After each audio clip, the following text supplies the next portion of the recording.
আজকের ভোট এত ভালো পরিবেশে ভোট হয়েছে যেখানে কেউ ভোট নিয়ে যে কোনো প্রশ্ন করবে বা খারাপ উক্তি করবে প্রশ্নই ওঠে না।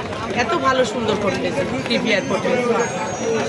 কাউন্সিল নির্বাচন হচ্ছে, ইনশাআল্লাহ আমরা সকাল থেকে এই ভোট কেন্দ্রে আছি এবং সুষ্ঠু সুন্দর একটা যে গণতন্ত্র ফিরে আসছে সেটাই আমরা প্রত্যাশী। আসলে সুষ্ঠু সুন্দর নির্বাচন আজকের দিনে উপহার দিয়েছে। ভোট গণনা চলছে, ইনশাআল্লাহ আমরা আশাবাদী যে আমাদের আবু সুফিয়ান রফিক ভাই বিপুল ভোটে জয়লাভ করবে এবং আমরা তাকে নিয়ে আনন্দ উল্লাস করতে করতে বাড়িতে ফিরবো, সেই প্রত্যাশায় কামনা করি। সৎ অনেস্ট শিক্ষক এবং রাজনীতিবিদ, উনি ছাত্রলাইফ থেকে রাজনীতি করে এ পর্যন্ত এসেছে। আমি আশা করি যে উনি এই ভোটে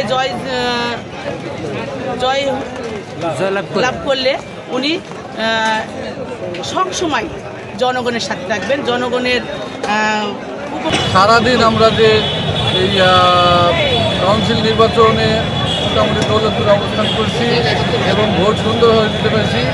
হ্যাঁ, এটা আমার কাছে খুবই ভালো লাগছে, খুবই আমি আনন্দিত।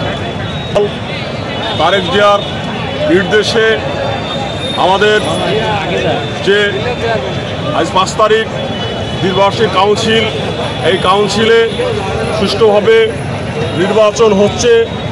আমাদের অনেক দল এখানে বলে যে দলের ভিতর গণতন্ত্র নাই, তাই তারেক রহমান এই নির্বাচনের মাধ্যমেই তা সেটা প্রমাণ করছে যে আমাদের দলের ভিতরে গণতন্ত্র আছে এবং এই 5 তারিখের নির্বাচন সুন্দর এবং সুষ্ঠুভাবে উদযাপিত হচ্ছে। আমরা এই নির্বাচনকে স্বাগত জানিয়েছি এবং এর ফলাফল যাই হোক